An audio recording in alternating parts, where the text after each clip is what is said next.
Hola, buenas tardes a todos y buenas tardes a todas. Bienvenidos y bienvenidas a un nuevo directo que hacemos desde la página de Facebook del Salón Internacional del Cómic y la Ilustración de Tenerife. Pero en este caso no es un directo relacionado directamente con nuestro evento principal, con el evento que desarrollamos, el evento más potente que desarrollamos a lo largo del año desde la Fundación Cinemas Comics, sino en este caso estamos trabajando y vamos a seguir desarrollando una serie de encuentros que comenzaron esta mañana en el Instituto de Estudios Canarios sobre que componen las primeras jornadas de cómic e inmigración que se realizan en Canarias, viñetas y fronteras. Estamos hablando de un proyecto que surgió precisamente en Santa Cruz Comic 2021 con una exposición presencial que tuvo lugar en la Sala de Arte La Recoba, que se inauguró el pasado 9 de noviembre, ya se clausuró junto con el resto de actividades del salón y pero que ahora ha retomado su actividad con estas jornadas que se ponen en marcha esta semana. Como les decía, esta semana empezamos en el Instituto de Estudios Canarios con una jornada, la verdad que bastante potente, cuyos vídeos se colgarán a lo largo del día de hoy, estarán disponibles también en el canal de YouTube y en las redes sociales del salón, pero también vamos a hacer una serie de encuentros virtuales, estrenando hoy el primero de ellos. Tenemos con nosotros a la periodista Mónica Salomone, que bueno, ya es periodista especializada en ciencia, pero ha tocado el tema de la inmigración a través de las ciencias sociales. Hemos planteado desde la Fundación, hemos querido construir unas jornadas que no solo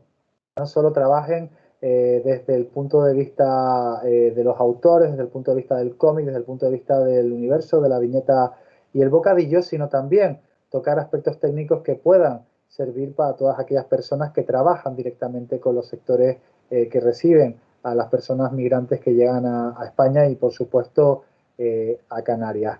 Simplemente, antes de darle paso a Mónica, recordar que estas jornadas están patrocinadas por el Cabildo de Tenerife, que cuentan también con el apoyo del Ayuntamiento de Santa Cruz de Tenerife a través de su organismo autónomo de cultura, que por otra parte cuentan con un apoyo inestimable, por una parte del Instituto de Estudios Canarios, de FIFEDE, una de las empresas públicas del Cabildo de Tenerife, del Observatorio de la Inmigración de Tenerife, de OBITEN, y del Instituto de Estudios Canarios, y por supuesto del TEA, del Tenerife Espacio de las Artes, que mañana, martes 14, será escenario de la proyección de una película, en este caso de Persépolis, que será seguida de una charla donde estarán con nosotros, será moderada por Juan Antonio Rivas y estarán Sagri Hernández y Gonzalo Pávez. Pero eso será mañana.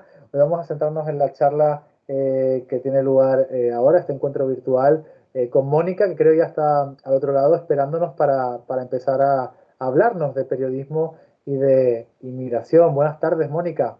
Hola Lucas, buenas tardes. Muchas gracias por contar conmigo. Eh, Además, cuando me lo propusisteis la primera vez, mi primer impulso fue decir que no, porque yo no cubro migraciones, o sea, yo no estoy en primera línea de fuego, no, y mi primer impulso fue pensar, pues no merezco estar aquí. Hay otros muchísimos periodistas que son realmente muy buenos, hacen un trabajo magnífico y seguramente ellos podían contar de manera mucho más directa su experiencia de cómo se cubre esto.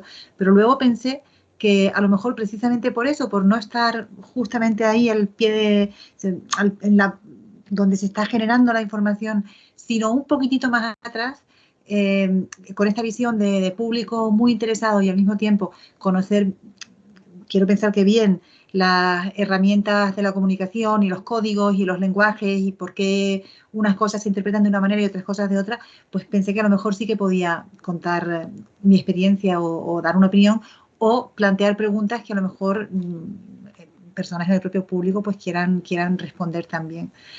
Eh, yo me he preparado una reflexión sobre por qué realmente hace muchísima falta que haya cómics y que haya cómics sobre migración, que toquen el tema de la migración. También, por supuesto, literatura, películas, pero bueno, estamos hablando de cómic y me parece un soporte magnífico, porque tiene una capacidad para llegar a una variedad de públicos inmensa, ¿no? Eh, yo creo que la tesis que yo voy a defender de alguna manera es que el relato de la migración es absolutamente indispensable. O sea, si no se, para empezar, porque si no se cuenta si no se cuenta que está ahí, si no entra el relato de la migración en todos los relatos que estamos continuamente, en todas las historias que estamos consumiendo todo el rato, pues simplemente no existe. Y eso no puede ser, porque forma parte de la realidad de una manera muy potente y no podemos, o sea, no puede dejar de existir en nuestras historias, ¿no? Eso sí, eso sería, por así decir, la razón de ser del periodismo o de contar la realidad. Pero luego hay más elementos, y es que haya personas que se dedican a narrar lo que pasa, también ayuda a procesarlo. O sea, se da un fenómeno muy, muy curioso, que es que se puede desarrollar una cierta, no sé si indiferencia, pero bueno, uno puede llegar a pasar de lado, así, junto a personas que están en situación muy mal, pasando mal, y no saber qué hacer. Entonces tú pasas yo vivo en Madrid la mayor parte del tiempo, paso al lado de gente que realmente está en muy mala situación y yo no sé cómo gestionar aquello y realmente no sé cómo digerirlo, ¿no? Y simplemente como persona, a veces me siento más cerca de la persona que está ahí al lado mío en la calle cuando cojo un periódico y ese periódico me cuenta lo que a esa persona le está pasando. Entonces ya lo entiendo, ya lo sé colocar, ya sé en qué categoría meterlo, y entonces no es que me sienta más tranquila, pero bueno, por lo menos ya sé cómo insertarlo dentro de mi realidad. Y por eso es muy importante que haya personas que cuentan, y que lo cuentan de muchas maneras. O sea, no todo el mundo se va a leer un artículo periodístico, no todo el mundo va a ver los informativos, no todo el mundo va a ver películas, ni desde luego sesiones muy sesudas sobre debate, pero desde luego mucha gente va a ver cómics. O sea, esto tiene que llegar a muchos sitios. Y hay otra manera, hay otra razón más, que es que el relato de alguna manera modula la percepción. O sea, si a veces o sea, una persona se puede emocionar muchísimo cuando ve una película que te cuenta algo muy trágico, muy así, te emocionas un montón y quieres actuar y quieres tratar de que esa realidad pueda ser mejorada, modificada, y sin embargo la puedes tener delante de eso, delante de ti, y porque no sabes cómo actuar, tampoco haces nada. Entonces, como esa sensación de impotencia, de no saber qué hacer, también te puede conducir al paso siguiente, que es el del bloqueo. O sea, bueno, como no puedo hacer nada, no sé qué hacer, no puedo hacer nada, pues ya está. O sea, aquí me quedo y pues, ¿qué voy a hacer? Pues yo convivo con esta realidad al lado mío y no hago nada con ella, ¿no? Entonces, cuando alguien te lo cuenta, de alguna manera te puede también dar una vía a cómo intentar modificar esa situación que tan incómoda es y que no sabes cómo meterle mano. Por último, hay una razón más, creo, entre las muchas posibles, y es que cuando se cuentan las cosas también se cuentan de una determinada manera. O sea, no es lo mismo hablar de menas que hablar de menores migrantes, que hablar de niños, que hablar de adolescentes. O sea, las palabras, por supuesto, importan, los dibujos importan, las expresiones importan. O sea, la manera en que se formatea ese relato es definitiva a la hora de interpretar la realidad y de ayudar a que las personas se sitúen ante esa realidad de una manera o de otra. Y si no hay personas que cuenten eso de una forma que yo quiero pensar pues correcta o adecuada, o sea, habrá otras que lo harán de otra. Entonces, nos conviene ocupar ese nicho. Queda un poco simple decirlo, aquí la cosa no va de buenos y de malos, pero si hay un relato que creemos que funciona mejor, o sea, que es mejor desde el punto de vista que ayuda a que la gente sufra menos, pues ese relato está bien que sea contado, y que sea contado de una manera que pueda ser difundido y que la gente lo pueda acoger. Esa es la tesis fundamental de todo lo que yo quiero decir, ¿no?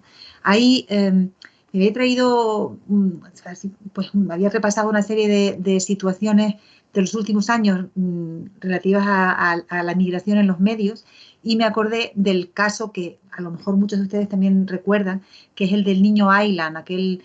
Claro, o sea, yo lo busqué en los periódicos porque se me había olvidado, o sea, se me había olvidado de cuándo era, yo lo tengo muy presente, recuerdo muy bien esa imagen, y al irlo a buscar me he dado cuenta de que es el 2015, o sea, han pasado ya 6 años, y parece antes de ayer. O sea, esa foto tuvo un impacto muy fuerte, removió muchas conciencias, luego también se ha dicho que al final no sirvió para nada, y puede ser verdad, o sea, esa es una interpretación posible, o sea, es cierto, por alguna razón, a pesar de que muchos periodistas muy buenos están continuamente dando el callo y contando las cosas y sacando fotos y tratando de conquistar las portadas de los periódicos y abriendo informativos, al final las cosas pues, cuesta muchísimo que cambien. O sea que, bueno, se podría decir que no ha servido para nada, pero lo cierto es que esa foto tuvo un enorme impacto y es llamativo, a mí me resulta llamativo pensar que en Canarias, a lo largo de los últimos del año y de los últimos meses, hemos tenido muchos highlands. O sea, después de esa foto, ha habido otras que también me he encontrado en este repaso somero que he hecho estos días, que desde luego no son menos impactantes. O sea, ha habido, pues, ¿se acuerdan el caso de esta niña que se equivocaron de nombre? Hay muchas fotos. Desde luego nos sobran demasiadas imágenes de menores en situaciones horribles, de personas pasándolo fatal. O sea, son situaciones que están ahora mismo en la retina de todos nosotros, ¿no? Entonces, bueno, ¿por qué? Quizás hay demasiadas, o sea, tal vez ha llegado un momento en el que, como en el caso de Island, ya no sirve para nada, ya no, la gente se ha creado una coraza y a lo mejor ya no hay manera de que haya un blindaje. Yo quiero pensar que no. O sea, a lo largo de estos últimos meses en Canarias ha habido algunos hitos que yo creo que son realmente muy buenos. Que tienen que ver con la situación legal de los migrantes, que tienen que ver con el hecho de que puedan, al menos algunos de ellos, seguir viajando, seguir con su viaje. También ha habido cambios en cómo se alojan, aunque, bueno, tampoco demasiado. Sigue habiendo situaciones realmente que no se han resuelto en absoluto y los medios están ahí cubriéndolos y contándolos. Pero ayer mismo había un artículo de Natalia García Vargas, que es una periodista de Canarias Ahora, que seguramente todos ustedes siguen, que, vamos, ha cubierto todo esto de una manera espectacular. Ella analizaba junto con científicos sociales con los que yo también he hablado en alguna ocasión, o sea, por qué en Canarias sucede que las cifras son tremendas, o sea, creo que las últimas cifras que ya sacaba son, o sea, en 2021, este año, han muerto más de 2.000 personas en la ruta canaria. Son cifras tremendas. Y Daniel Buraski, que es pues un científico social que me ha ayudado a mí también en varias ocasiones a escribir mis propios artículos, él señalaba que no ha habido en Canarias una respuesta quizás a la altura en cuanto a protesta social, en cuanto a horror, en cuanto a decir, bueno, basta, esto no podemos seguir permitiéndolo. La verdad es que se dan unas circunstancias muy particulares. O sea, estos años han sido, como todo el mundo sabe, pues bastante especiales. Está la pandemia, eso ha desarrollado toda una serie de mecanismos, ha alterado las formas de relación social, las formas de ver la realidad, ha alterado también la sensación de que vivimos una amenaza del mundo exterior. O sea, todos sentimos miedo por un virus que no sabemos muy bien qué puede pasar. O sea, nos da miedo abrazar a nuestra familia, pues por supuesto estamos mucho más expuestos a que nos dé miedo una persona que no conocemos, ¿no? Pero Buraski lo que dice es que esta falta de reacción no es algo que nos surja de manera natural. Él cree que hay una cierta acción deliberada por parte pues, de los poderes del sistema, por así decir. Vamos, no, además yo no se lo quiero atribuir a él, pero vamos, el sistema de alguna manera genera una serie de mecanismos que permitan convivir con las políticas migratorias que se están haciendo. Convivir en el sentido de, bueno, pues que la cosa esté bien y que nadie se lance a las calles, ¿no? Las políticas migratorias están siendo terribles, o sea, no están abriendo vías para que los migrantes puedan seguir viajando de una manera legal y Buraski habla de necropolíticas migratorias y de alguna forma se fomentan, o sea, se ponen en marcha una serie de estrategias en el discurso que fomentan mucho esta generación de indiferencia. Una de ellas es, por ejemplo, culpabilizar a las víctimas, es decir, o sea, cómo son así de irresponsables y así de inconscientes de meterse en una patera en una travesía tan terrible, pues en una situación de vulnerabilidad, estando embarazadas o con niños. O sea, ¿cómo se les ocurre poner en peligro a sus hijos cuando se sabe que es una situación, una travesía tan espantosa? O, por ejemplo, situar a los migrantes bajo el foco de la amenaza, o sea, vienen a Canarias en un momento en el que estamos todos muy mal, el trabajo escasea y encima nos tenemos que ocupar de miles de personas que vienen aquí sin nada. Bueno, este discurso se tergiversa, se pervierte y se emplea de manera realmente trágica para alterar una sociedad que ya de por sí lo está pasando, la nuestra, la canaria, que lo está pasando también mal por otras razones. Y la situación es muy complicada. No, en este momento hace falta más que nunca relatos como los del cómic, o sea, iniciativas como esta, y hace falta acordarse de que la migración, al fin y al cabo, no es algo tan extraño. O sea, los humanos nos hemos pasado la existencia migrando.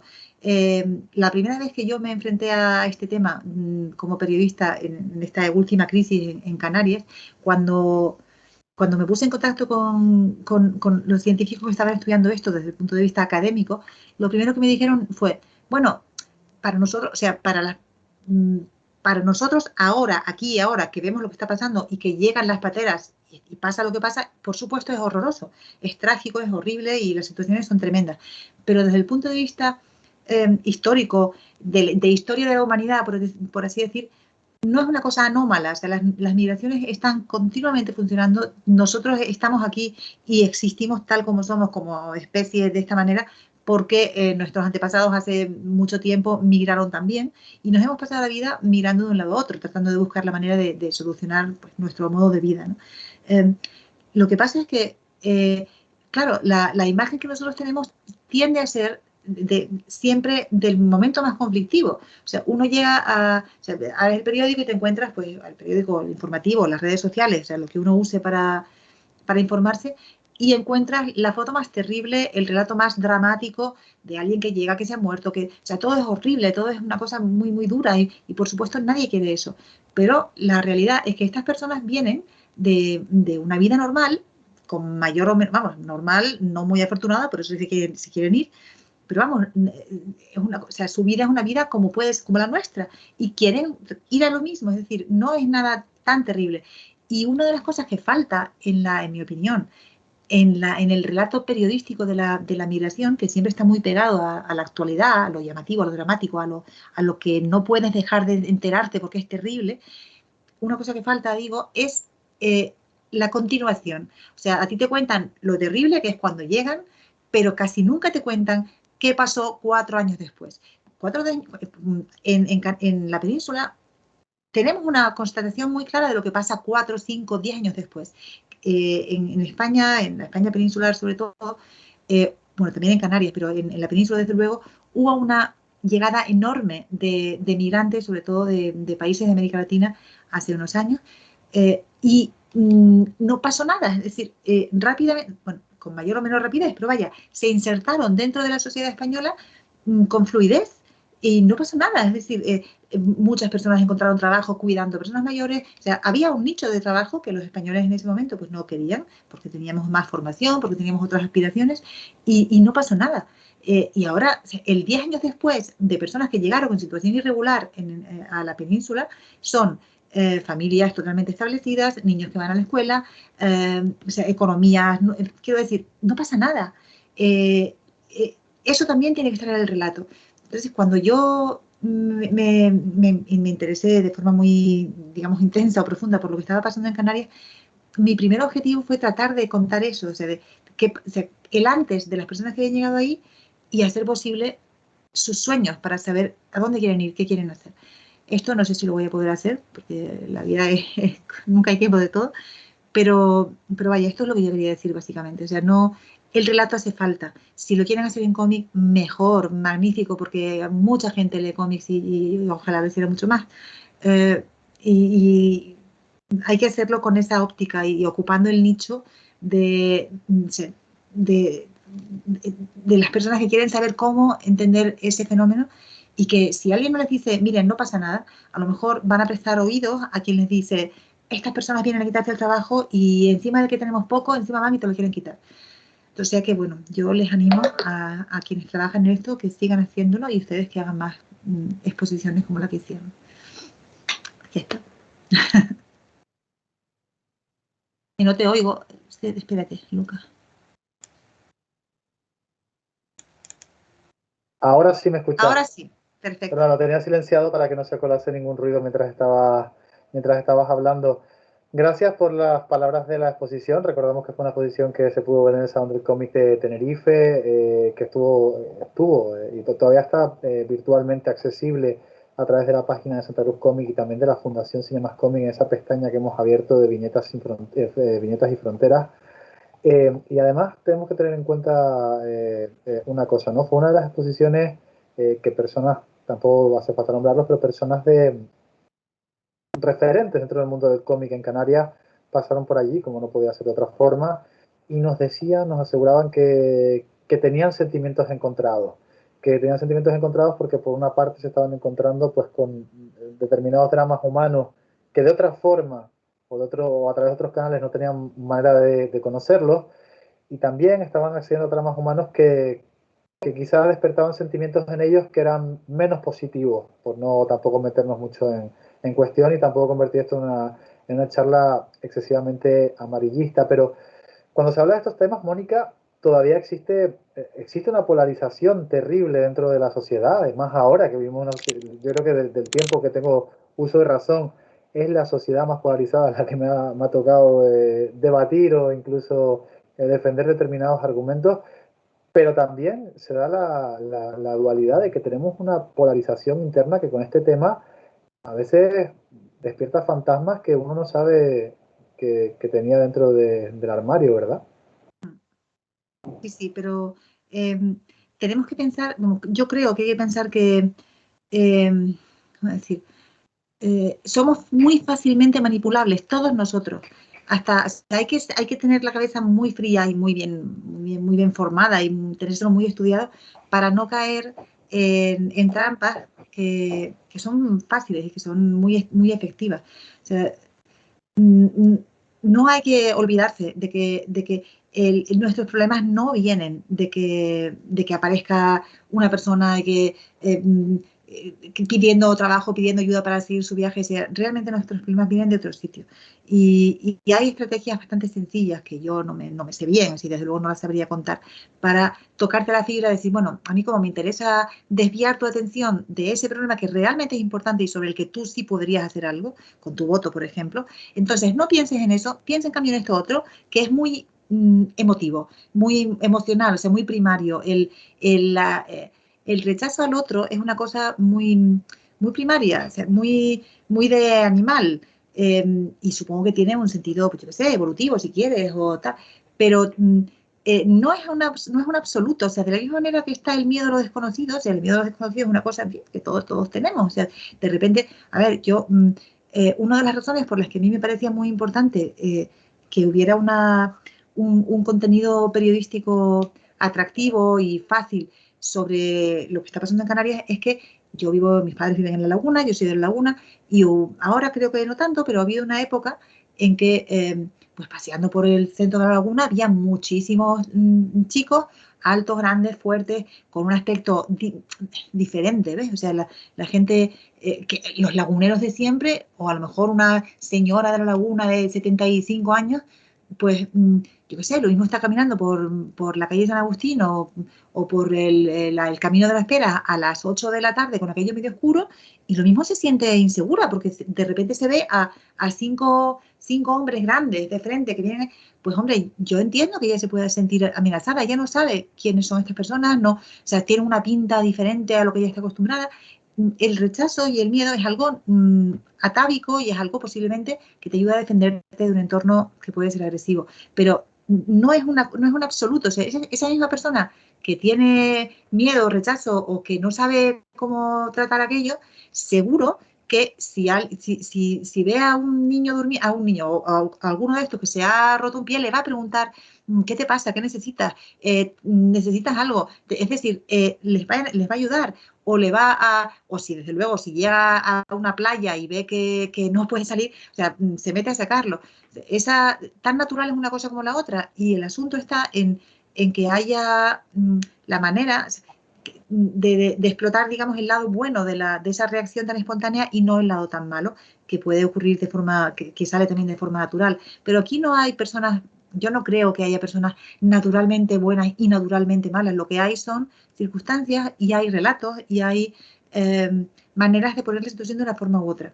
Es como el término menas, o sea, en la península y en Canarias también, pero el uso que se hace de ese término es una cosa, a mí me parece escandaloso. O sea, estamos hablando de niños que tienen 13, 14 años. O sea, yo tengo un hijo de 17 y a mí se me parte el alma. O sea, no puede ser. O sea, en fin.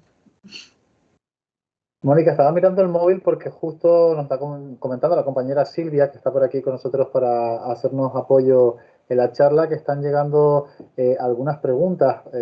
Vamos a ir dándole entrada por orden. Lo que pasa que a veces Facebook las desordenada un poco, así que si hay alguna que no la leamos en orden, de verdad que disculpen. Alex de la Fuente, amigo de la Fundación, amigo del Salón, dice: hola, buenas tardes y enhorabuena por las grandes iniciativas que lleváis a cabo en Santa Cruz Comics. Muchas gracias, Alex, a ti.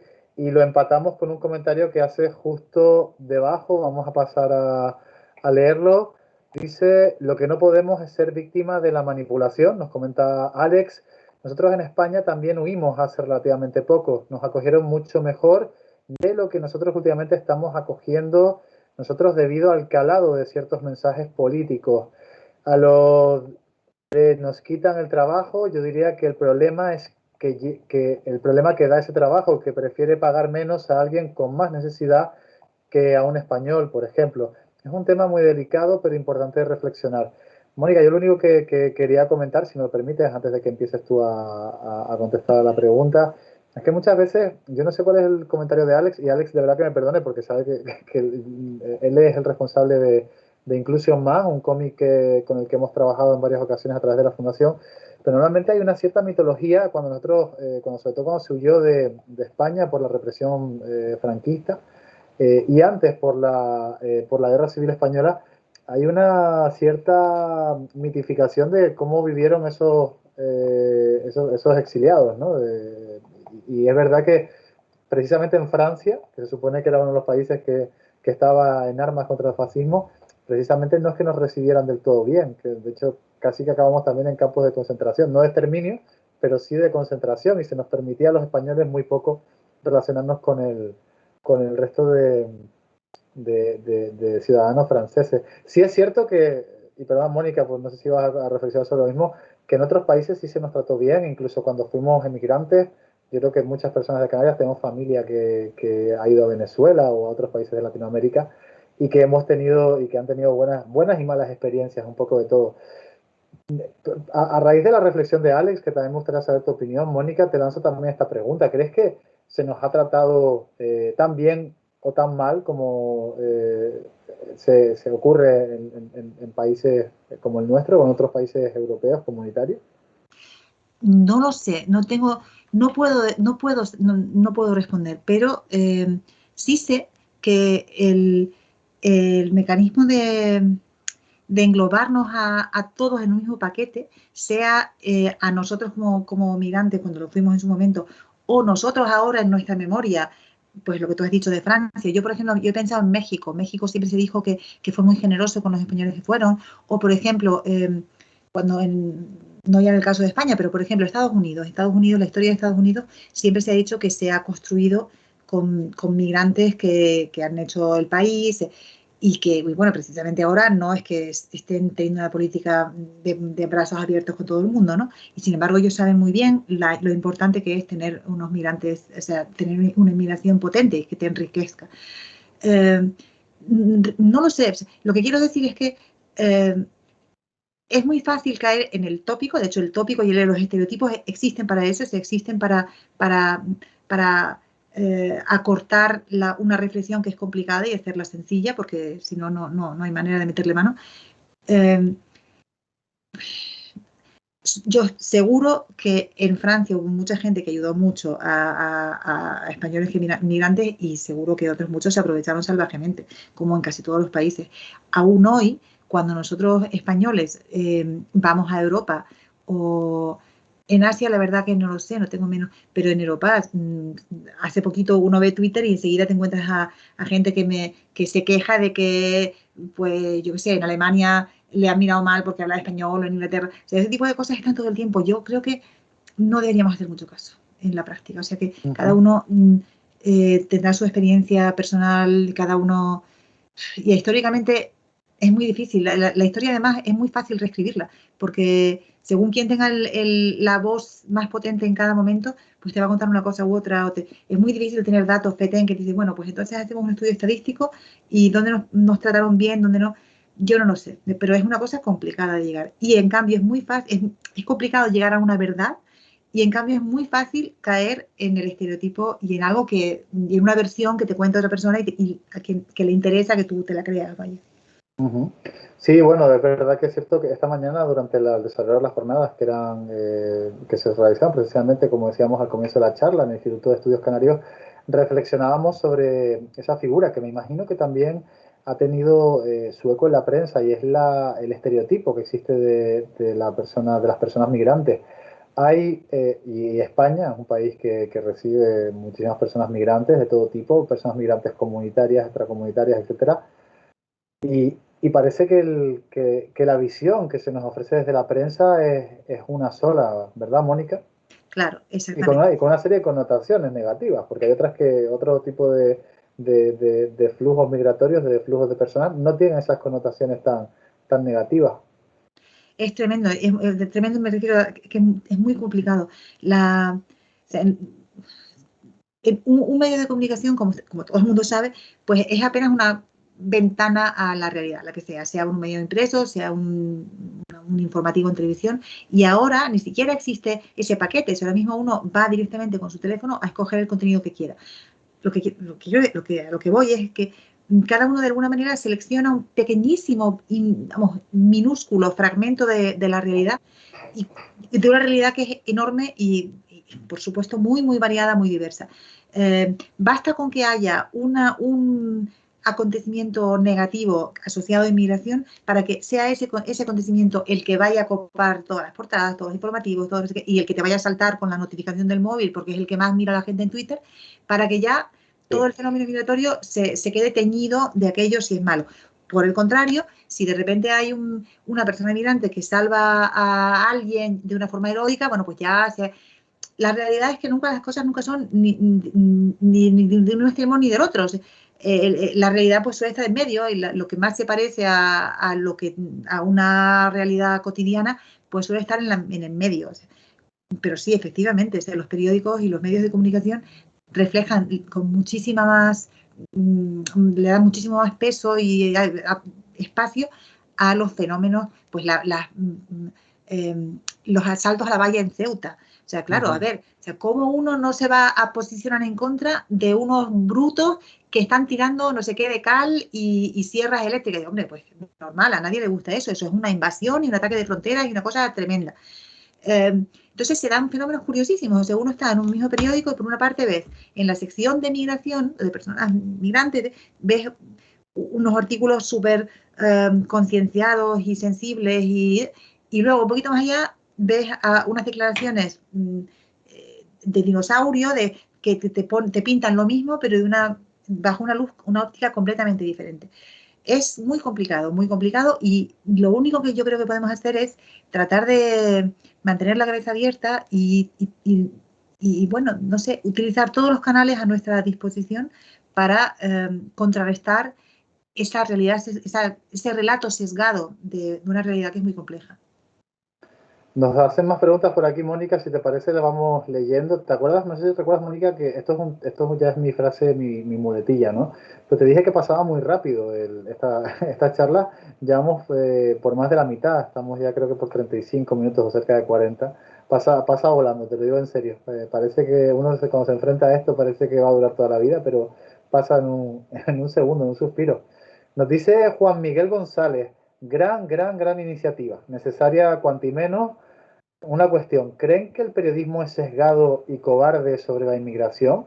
Incluso polémico. Esto nos comenta el compañero Juan Miguel González. Bueno, yo creo que, ya lo dije al principio y lo vuelvo a decir, o sea, hay algunos periodistas, bastantes, que están haciendo una labor realmente increíble. Y basta con buscarlos. O sea, si uno se lee las crónicas de Natalia García Vargas, de María Martín, si busca las fotos de Javier Baulús, o los relatos de Nico Castellanos, hay muchos y muy buenos realmente. Entonces, realmente ahora mismo basta con querer buscar la información.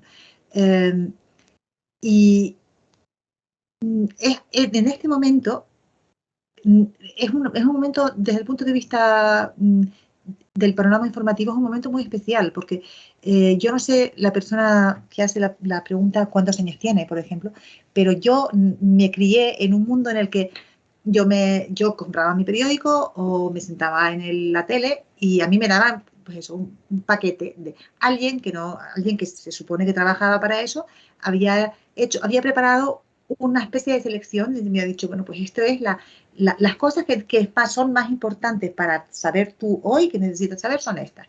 Y entonces yo pues las consumía, digamos. En este momento la cosa ha cambiado. Sí, de hecho, mi hijo de 17 años, vamos, es que ni se le pasa por la cabeza comprar un periódico, solo faltaría. Pero no solo eso, no se le pasa por la cabeza sentarse delante de un informativo, que va.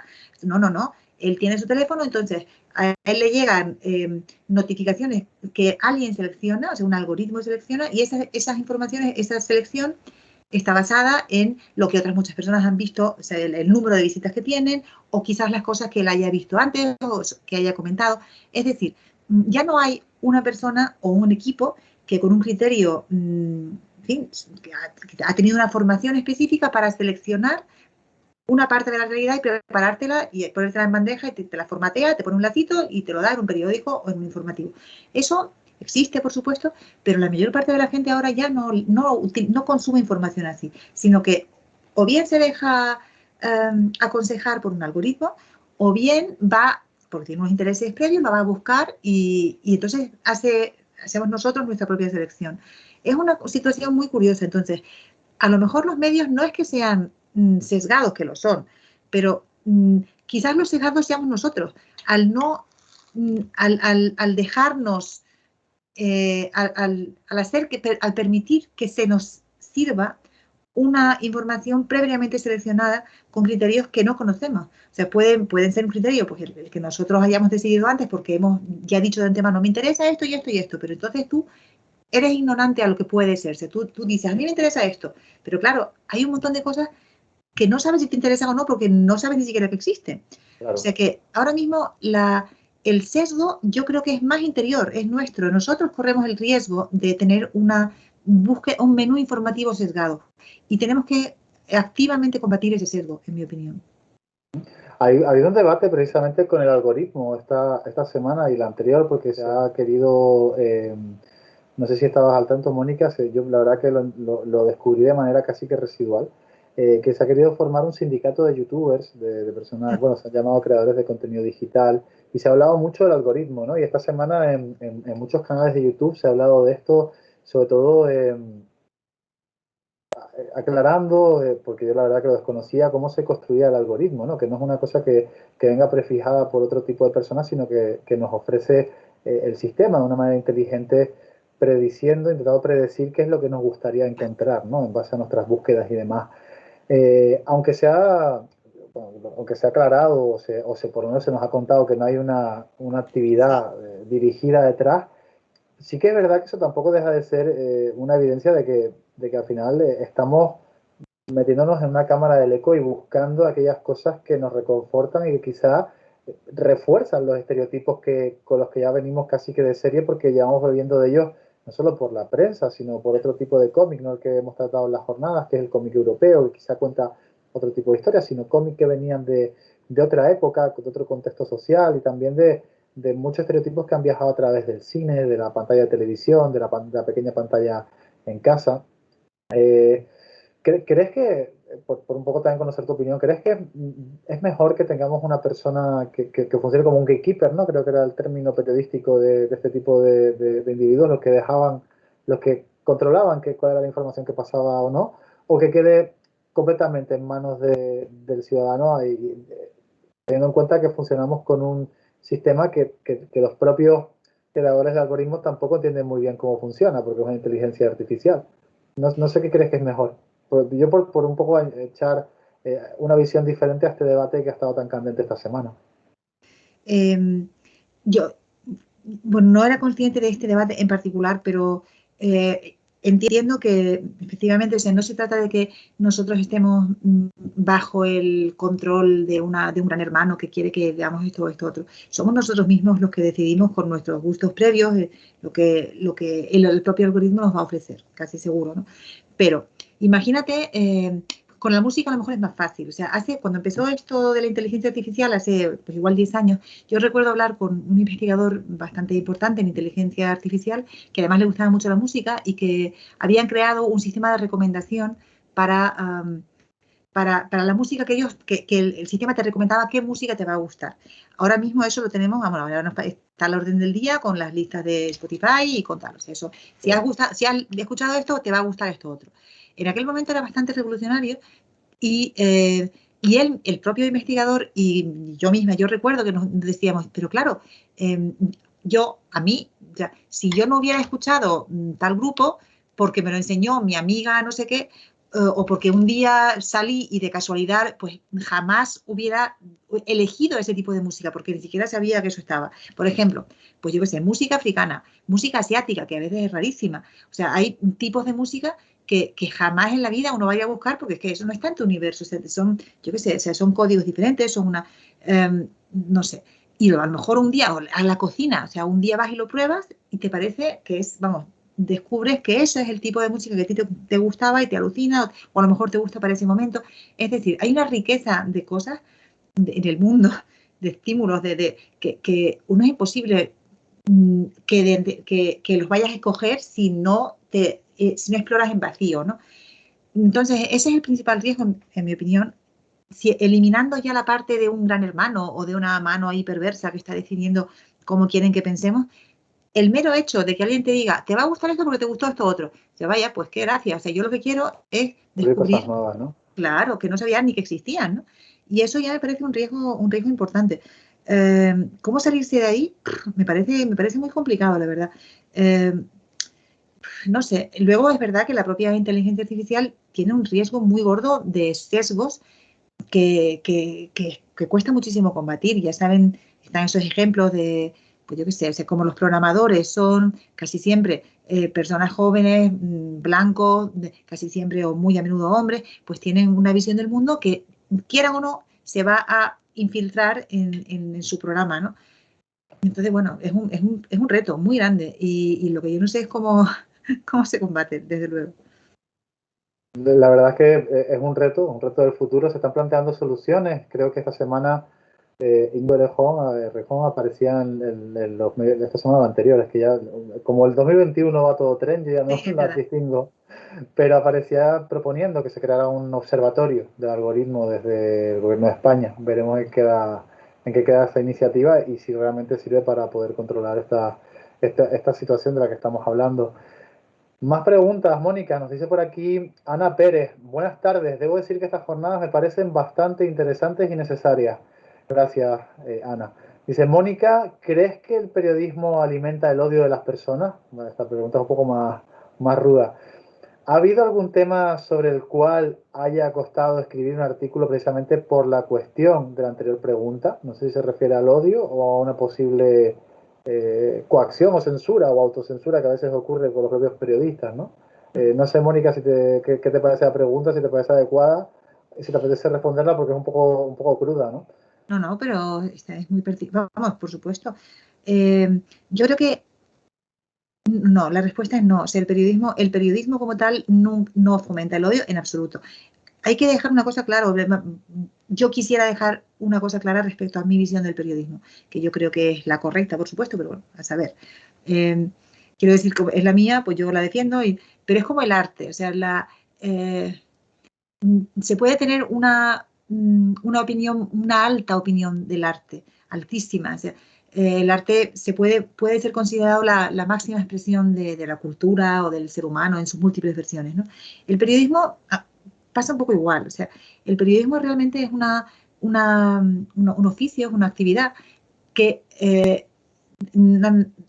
nace para contar lo que pasa, en su más puro sentido, lo que pasa en general. Y eso se debe hacer con un criterio, con unas técnicas que se aprenden, que se practican, con una responsabilidad. O sea, es algo que tiene un modo de hacer. De la misma manera que, pues yo qué sé, pues que la cocina tiene una técnica, o sea, cada arte tiene su modo de hacer. El periodismo también. Entonces, una de las cosas que tiene es el respeto a una transmisión honesta de la realidad, y eso implica ser crítico con uno mismo. O sea, si yo soy periodista y quiero contar algo, no voy a fiarme del primero que me cuenta una cosa, no voy a fiarme de lo que yo veo con mis ojos en este momento, no voy a fiarme de muchas cosas. Lo que voy a hacer es tratar de hablar con varios, de recabar varias fuentes, de enriquecer mi propia percepción para poder trasladar, porque soy consciente de que mi percepción es limitada y de que yo tengo sesgos y de que soy una máquina finita y mundana, y que no que mi vida no es el patrón universal de las cosas. Entonces, como soy consciente de eso y quiero honestamente transmitir a los demás una información útil respecto a lo que pasa, pues voy a tratar de recabar pues visiones lo más variadas posibles de eso que yo quiero contar. Eso es la teoría, y es una cosa muy bonita y es una visión muy alta del periodismo. En la práctica, las cosas se hacen como se puede y se hacen en medios que no siempre tienen esta visión tan pura de las cosas, ¿no? Entonces, el periodismo es eso, y el periodismo, eso es así, eso es así. O sea, lo que ya no es tan así es algunos medios de comunicación o algunos tipos de relatos. Entonces, pues yo qué sé, si un medio determinado, medio de comunicación determinado, ha nacido para amplificar la voz de un determinado partido político, pues está claro que la visión de la realidad que va a transmitir es una visión muy parcial y muy interesada del medio político. Eso no es periodismo, bueno, sí, es una cosa del periodismo, utiliza el periodismo, pero el periodismo en sí no es una herramienta mala, todo lo contrario. El periodismo en sí es una herramienta absolutamente indispensable. Lo que yo creo que deberíamos intentar es, como usuarios, como consumidores de información, necesitamos que esa información sea lo más veraz posible, lo más honesta posible, y deberíamos tratar de defender un periodismo de calidad. Eso implica, por supuesto, pagarlo. O sea, si uno no paga por la información, que es algo que ahora mismo ocurre demasiado, pues ya saben la frase, ¿no? Si no pagas por algo, es que tú eres el producto. En este caso es un poco así. O sea, si nosotros decidimos que vamos a leer noticias gratis, pues a lo mejor quien escribe esas noticias está siendo pagado por alguien que tiene un interés particular en que tú leas esas noticias. O sea que el periodismo hay que defenderlo. Es como, no sé, es como una dieta sana o como una educación. O sea, es un servicio público que debería ser protegido, en cierto modo. Esa es mi visión del asunto. Bueno, yo recuerdo que un profesor universitario, Ricardo Asirón, no sé si lo Sí. conociste, Mónica, él siempre decía, y creo que fue una de las cosas que más me impactaron de sus clases, sobre todo quizá por la juventud, ¿no?, que yo tenía cuando llegué al aula con él, es que sin periodismo no puede existir democracia. Es imposible, son incompatibles. Pues sí. Lo que pasa es que tiene que ser un buen periodismo, porque si el periodismo que hay es solamente el brazo armado de un partido armado, vaya, o sea, el brazo informativo o el brazo altavoz de diferentes partidos políticos o de diferentes, pues entonces ya deja de cumplir su función, deja de ser periodismo que cumple una razón de ser, que tiene una razón de ser. Cierto. Tenemos por aquí otro comentario dentro de la caja de comentarios. Bueno, creo que hay varios, si no me equivoco. Sí, hay varios. Dice Judith Gómez, nos manda dos comentarios. Dice primero que no creo que seamos solo nosotros. Los comunicadores se han ocupado desde hace tiempo de crear realidades, de poner cortinas de humo para mantener al público distraído. Y nos pregunta que qué sucede con las fake news, con las noticias falsas. Pues es un problema muy gordo, y las fake news no las crean, o sea, bueno, a ver, habrá periodistas trabajando para eso, pero insisto, o sea, ese no es periodismo. De hecho, ahora mismo tengo muchos compañeros periodistas que con la crisis de los medios de comunicación han dejado medios de comunicación y están trabajando en lo que ahora son fact-checkers, o sea, se dedican justamente a comprobar noticias, bulos, noticias falsas, bulos, y viven de eso. y hacen un trabajo enorme. O sea, básicamente se dedican a recibir WhatsApps y todo tipo de tweets que la gente hace y a comprobar si son ciertos o no. Imagínense con el tema de las vacunas y con el tema del coronavirus, eso está al orden del día. Y por supuesto con el tema de la migración lo mismo. Yo no sé ni cuántas fotos se han publicado en redes de conflictos, de agresiones que no son ciertas.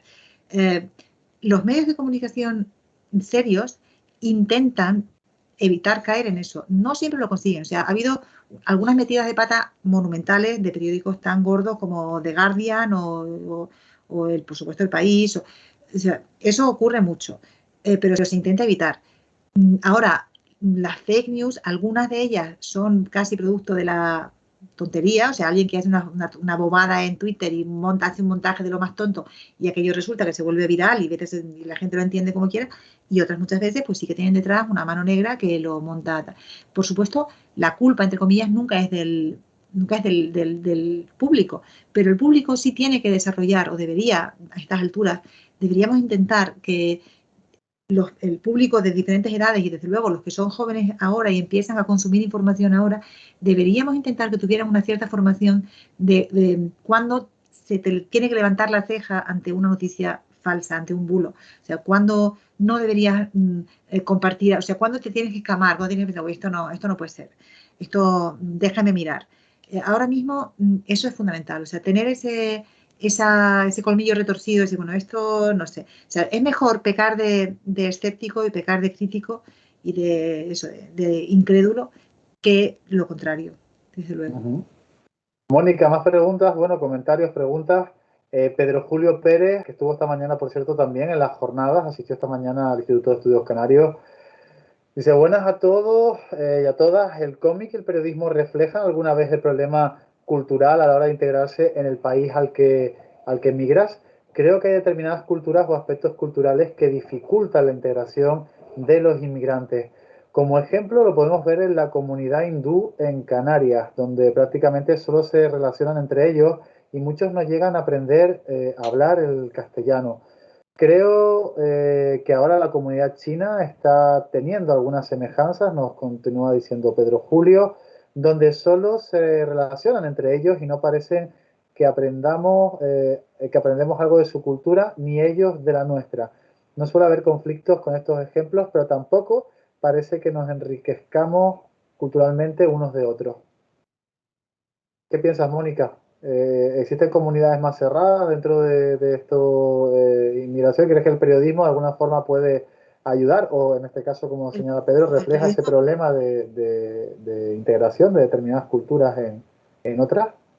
el periodismo, por supuesto, puede ayudar, pero no es no tiene la clave, y menos ahora. Entre otras cosas porque cada microcomunidad se acaba creando su propio medio de comunicación y sus propios canales, hasta el punto de que es que realmente, pues yo qué sé, a ver, yo vivo en Madrid, vivo en Tetuán, en el barrio de Tetuán, que es un barrio, ahora se dice, bueno, es muy multicultural, hay mucha inmigración de muchos sitios y bueno, estamos bien, ¿no? O sea, no pasa nada terrible, ni mucho menos.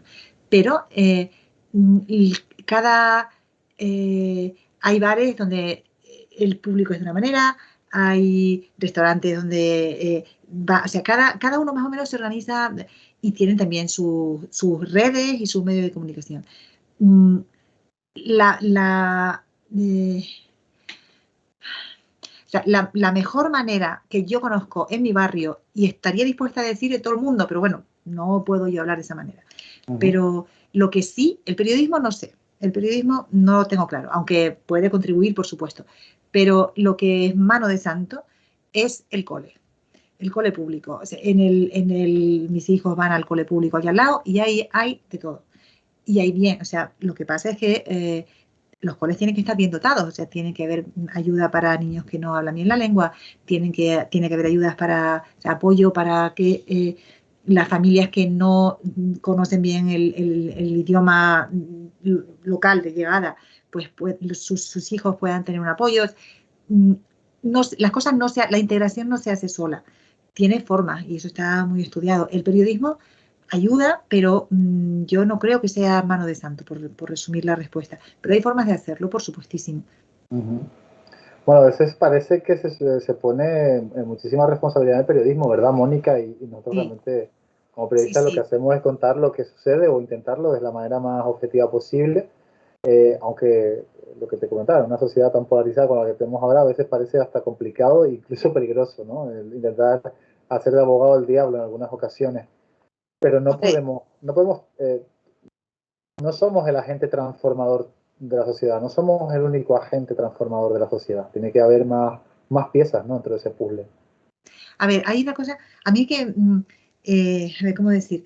Mm, es que cuando hablamos de los medios de comunicación en abstracto, que yo también lo hago, claro, yo tengo en mi cabeza un tipo de medio de comunicación que es más o menos serio, que hace las cosas, intenta hacerlas bien, etcétera. Con su ideología, por supuesto, pero que vamos, intenta cumplir unos mínimos criterios de calidad. Eh, pero luego es cierto que no, hay muchísimos medios que no son así. De hecho, los que a lo mejor tienen más difusión en redes, pues no son precisamente esos a lo mejor, ¿no? Entonces, cuando la gente se enfada, es que los periodistas no sé qué, pues claro, yo me enfado mucho, me enciendo y digo, pero oiga, perdone, yo soy periodista y yo no estoy en ese saco. Pero, pero claro, a lo mejor, este hombre, o sea, quien diga eso rápidamente, coge un ejemplo y saca, pues yo qué sé, a ver, yo voy a decir Iker Jiménez, que en el campo del periodismo científico es como tremendo, ¿no? Entonces, claro, efectivamente, yo no soy ese, y ese también está en un medio de comunicación. Eh, eh, pues sí, pues la verdad es que tienen razón. O sea, la gente habla, es que los periodistas, pues tienen razón. Quizás habría que empezar a distinguir entre un tipo de periodistas y otros, de la misma manera que, pues no sé, que no todos los médicos son iguales o que no todos pero ciertamente en el periodismo hay una gran diversidad en calidad y en intención de la profesión. Eso es así. Ujú. Y yo entiendo que la gente muchas veces se cabree, porque yo también me cabreo una barbaridad. Mónica, ya estamos terminando. Lo que te decía, esto pasaba en un suspiro. Nos pasó con la mesa esta mañana, que también pasó muy rápido. La verdad que yo no sé si son por los años, pero las cosas se me pasan ya de una A manera mí también. súper fugaz. Vamos a terminar con una reflexión que hace aquí Judith Gómez, la compañera que también había mandado algunos comentarios. Si quieres hacemos algún comentario y si no cerramos ya con una reflexión. Mónica dice que la comunidad india en Canarias es de las mejor integradas, prósperas y de las que más han aportado a las islas. Si la comparamos con la situación de esa comunidad de Inglaterra, existe un abismo. No sé si estás de acuerdo, la verdad que desconozco, no tengo información suficiente para hacer una afirmación en un sentido o en otro, pero me imagino que será así si lo dice la compañera. A mí me pasa igual, yo no puedo comparar. Lo que sí sé es que tengo varios amigos que pertenecen a esa comunidad y desde luego coincido plenamente en que es un lujo poder tenerles como amigos y hasta ahí puedo llegar, pero desde luego, o sea, yo creo que, eh, en fin, en estas cosas cuanto más mejor, o sea, cuanto más intercambiemos, cuanto más podamos disfrutar unas culturas de las otras, pues mejor, aunque por supuesto sí, desde luego, problemas hay, o sea, no se puede ir en fin, todo el mundo es bueno y todo es maravilloso, pues no, porque hay problemas, por supuesto, y hay puntos de choque, eso está claro, y hay que trabajárselo, que la integración no se hace sola, o sea, exige recursos, exige intención, exige saber hacerlo y exige ayuda, claro. Uh -huh. Bueno, Mónica, sí, me alegro también en parte de este comentario de Judith, es que hemos mantenido debate a lo largo de toda la sesión, que recuerdo que ha sido una hora, lo que se ha pasado, como decíamos, se ha pasado bastante rápido, pero se ha mantenido debate desde el respeto y desde, además, sobre todo lo que es para mí lo más maravilloso. Imagino que, Mónica, para ti como periodista también, sobre posiciones argumentadas, no utilizando ni eslóganes, ni frases hechas, ni pensamientos manidos, ¿no? Sino realmente una reflexión intelectual que de vez en cuando viene bien para refrescar las ideas y para que se nos oxigene un poquito el cerebro. Como lo mismo que ha hecho tu charla, Mónica, la verdad que ha sido muy interesante y desde un punto de vista diferente. Eso sí, antes de cerrar esta sesión de hoy, la primera sesión virtual de las 4 que vamos a tener esta primera jornada sobre cómic e inmigración, viñetas y fronteras, que recordamos que está organizada por la Fundación Cinemas Cómic y por la Cátedra Cultural Moebius de la Universidad de Laguna, que cuenta con el patrocinio del Cabildo de Tenerife y el apoyo del Ayuntamiento de Santa Cruz de Tenerife a través de su organismo autónomo de cultura. Pues, Mónica, me gustaría que a esto le pusieras tú la guinda final con alguna reflexión no quizá que resuma todo lo que hemos ido diciendo, que has ido diciendo, mejor dicho, a lo largo de esta charla, sino que cierres el tema y quizá lo dejes abierto para otra futura posible participación de Mónica Salomón en una de las charlas que hacemos a través de estos directos de Facebook. Bueno, ¿qué puedo decir? Yo estoy encantada de haber estado. Espero solamente pues, haber contribuido con algunas ideas al debate y haber, pues eso, hecho pensar un poquitito y que la gente pueda seguir pensando más sobre estos temas que realmente, aunque no nos demos cuenta, sí que configuran nuestra realidad bastante inmediata. O sea, hay una paradoja y es que necesitamos, o sea, nuestra pirámide demográfica es un desastre, estamos todos viejos, estamos envejeciendo a una velocidad increíble, bueno, la velocidad que marca el reloj, eso es una cosa que nos afecta a todos, pero tenemos cada vez menos niños y nos va a hacer falta, dentro de no demasiado, gente fresca, o sea, es algo como eso, es así. Y mientras estamos poniendo puertas al campo, estamos quejándonos de que la pirámide, o sea, no nacen niños o no nacen, o sea, son dos realidades contrapuestas y es como si estuviéramos empujando a la vez, pero en sentido contrario. Yo realmente me parece una iniciativa estupenda esta que ustedes están haciendo y ojalá haya muchos más y contribuya a que haya un relato más completo, más tranquilo, más normalizado, en el sentido de hablar del fenómeno migratorio como un hecho que tiene un principio, que tiene una continuación, ¿no? Un final, y que los momentos más duros y más críticos y más dramáticos están ahí, por supuesto, hay que intentar evitar, vamos, hacer lo posible para que no se produzcan, pero no son lo que describe el fenómeno migratorio, son un accidente que ojalá no esté. Y ojalá podamos tener con el tiempo una relación mucho más normal con algo que hemos pasado todos como especie, realmente. Mónica, muchísimas gracias por compartir este Gracias a rato con usted. nosotros y por ayudarnos a tener una visión un poquito más universal de lo que es este tratamiento del tratamiento de este tema a través de los medios de comunicación, que aunque yo creo que por modestia has señalado que quizás no eras experta, pero yo creo que has dejado claro que sí, por lo menos a mí me lo has dejado claro. Mónica, muchísimas Pues, gracias. muchas Hasta una gracias a próxima ustedes. ocasión. Gracias a ustedes. Chao. Saludos.